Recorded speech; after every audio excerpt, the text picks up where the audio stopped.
तेव्हा सरकारी यंत्रणा सुरू झाली। आपल्या खात्याचे आरोग्य संचालक यांनी यांनी सुद्धा काल आपल्या सर्वांसाठी आपल्या संघटनेच्या नेत्यांना बोलवून घेतलं आणि विधिस्तर ज्या 25 मागण्या आपल्याकडे येतात त्या 25 मागण्यासंबंधी त्यांनी पॉझिटिव्ह चर्चा केली आणि आम्ही तुम्हाला लवकरच चांगलं काहीतरी निर्णय घेतो असं त्यांनी सांगितलं। पण याच्यावर आपल्याला सोडून जाता येणार नाही। आपण अनेक सरकार बघितलेली आहेत आणि आता जे सरकार आहे ते बदमाश सरकार आहे, बदमाशांचं सरकार आहे, लबाडांचं सरकार आहे। कारण की या देशाचा पोषण करता शेतकरी, शेतकऱ्यावरती जो आसमानी संकट आहे आणि त्या संकटातून शेतकऱ्याला वाचवण्याचं काम सरकारने केलं पाहिजे अशी आपली भूमिका आहे।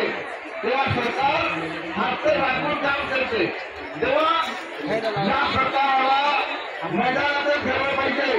आणि म्हणून मी आपण सर्वांना सांगतो की आज ही सुरुवात आहे 2025 या नव्या पर्वाची सुरुवात आहे।